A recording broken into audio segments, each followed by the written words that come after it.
Chapter 23, How to Add 1 Hour a Day to Your Waking Life.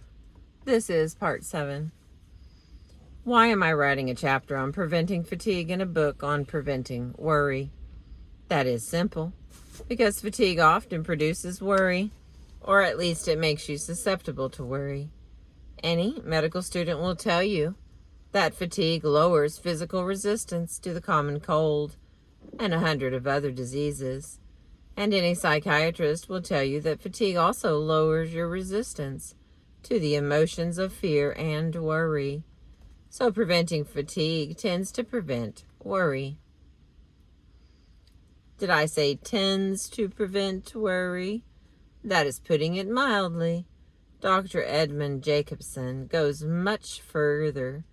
Dr. Jacobson has written 2 books on relaxation, Progressive Relaxation and You Must Relax, and as director of the University of Chicago Laboratory for Clinical Physiology.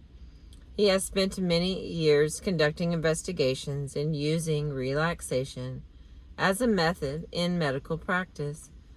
He declares that any nervous or emotional state fails to exist in the presence of complete relaxation. That is another way of saying you cannot continue to worry if you relax. So to prevent fatigue and worry, the first rule is rest often. Rest before you get tired. Why is that so important? Because fatigue accumulates with astonishing quickness.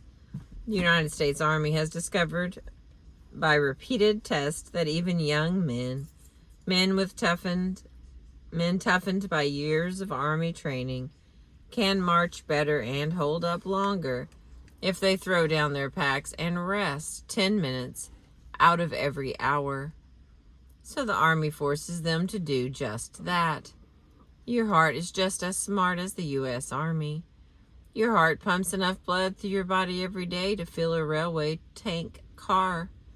It exerts enough energy every 24 hours to shovel 20 tons of coal onto a platform 3 feet high. It does this incredible amount of work for 50, 70, or maybe 90 years. How can it stand it? Dr. Walter B. Cannon of the Harvard Medical School explains it. He says, most people have the idea that the heart is working all the time. As a matter of fact, there is a definite rest period after each contraction. When beating at a moderate rate of 70 pulses per minute, the heart is actually working only 9 hours out of the 24. In the aggregate, its rest periods total a full 15 hours per day.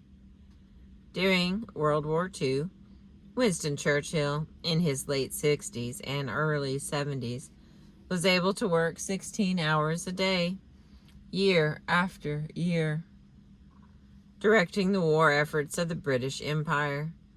A phenomenal record. His secret? He worked in bed each morning until 11 o'clock, reading reports, dictating orders, making telephone calls, and holding important conferences. After lunch, he went to bed again and slept for an hour. In the evening, he went to bed once more and slept for 2 hours before having dinner at 8. He didn't cure fatigue. He didn't have to cure it. He prevented it. Because he rested frequently, he was able to work on, fresh and fit, until long past midnight. The original John D. Rockefeller made 2 extraordinary records. He accumulated the greatest fortune the world had ever seen up to that time, and he also lived to be 98. How did he do it? The chief reason, of course, was because he had inherited a tendency to live long. Another reason was his habit of taking a half-hour nap in his office every noon. He would lie down on his office couch, and not even the President of the United States could get John D. on the phone while he was having his snooze. In his excellent book, Why Be Tired?, Daniel W. Joslin observes, "Rest is not a matter of doing absolutely nothing. Rest is repair. There is so much repair power in a short period of rest that even a 5-minute nap will help to forestall fatigue."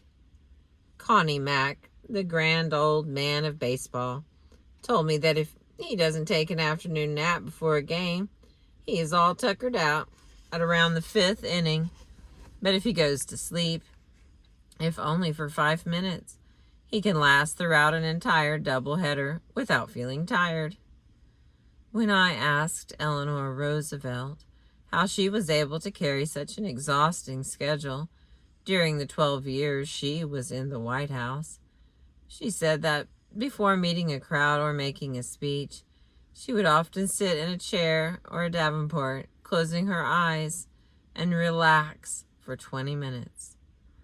I recently interviewed Gene Autry in his dressing room at Madison Square Garden, where he was the star attraction at the World's Championship Rodeo.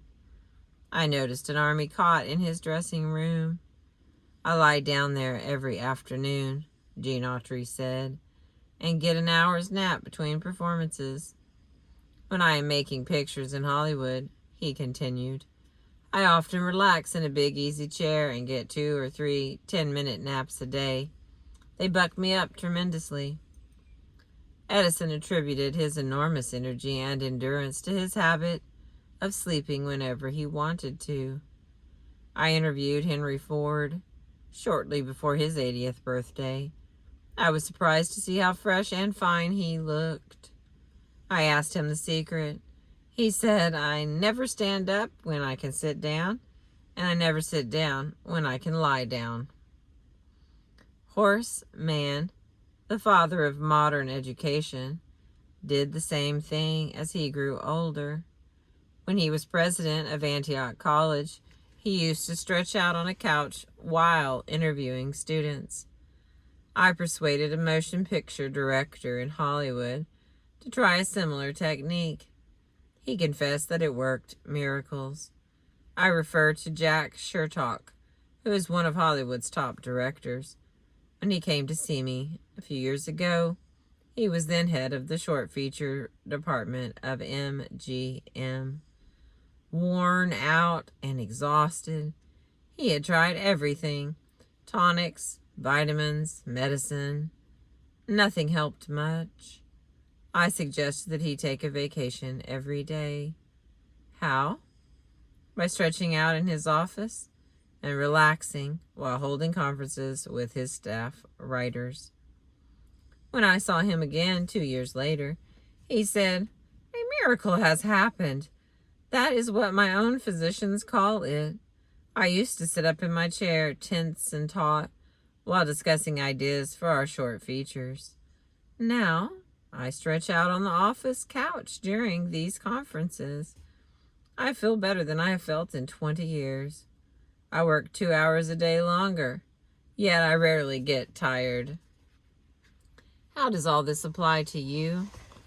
If you are a stenographer, you can't take naps in the office as Edison did, and as Sam Goldwyn does. And if you are an accountant, you can't stretch out on the couch while discussing a financial statement with the boss. But if you live in a small city and go home for lunch, you may be able to take a 10-minute nap after lunch. That is what General George C. Marshall used to do. He felt he was so busy directing the U.S. Army in wartime that he had to rest at noon. If you are over 50 and feel you are too rushed to do it, then buy immediately all the life insurance you can get. Funerals come high and suddenly these days, and the little woman may want to take your insurance money and marry a younger man. If you can't take a nap at noon, you can at least try to lie down for an hour before the evening meal. It is cheaper than a highball, and over a long stretch, it is 5,467 times more effective. If you can sleep for an hour around 5, 6, or 7 o'clock, you can add 1 hour a day to your waking life. Why? How? Because an hour's nap before the evening meal, plus 6 hours sleep at night, a total of 7 hours, will do you more good than 8 hours of unbroken sleep. A physical worker can do more if he takes more time out for rest.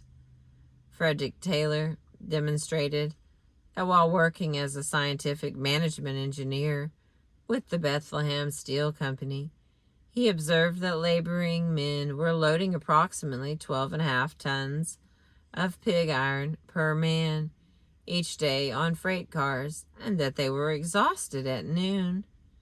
He made a scientific study of all the fatigue factors involved and declared that these men should be loading not 12.5 tons of pig iron per day, but 47 tons per day.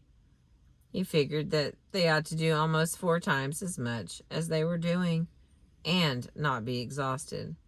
But prove it? Taylor selected a Mr. Schmidt who was required to work by the stopwatch. Schmidt was told by the man who stood over him with a watch, "Now pick up a pig and walk. Now sit down and rest. Now walk. Now rest." What happened? Schmidt carried 47 tons of pig iron each day, while the other men carried only 12.5 tons per man. And he practically never failed to work at this pace during the 3 years that Frederick Taylor was at Bethlehem. Schmidt was able to do this because he rested before he got tired.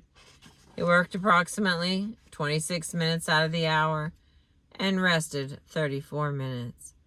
He rested more than he worked, yet he did almost 4 times as much work as the others.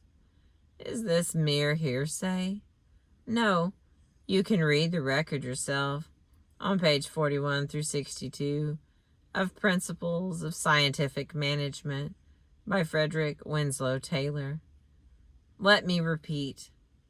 Do what the Army does. Take frequent rests. Do what your heart does. Rest before you get tired, and you will add 1 hour a day to your waking life. I appreciate you listening. Thank you so much.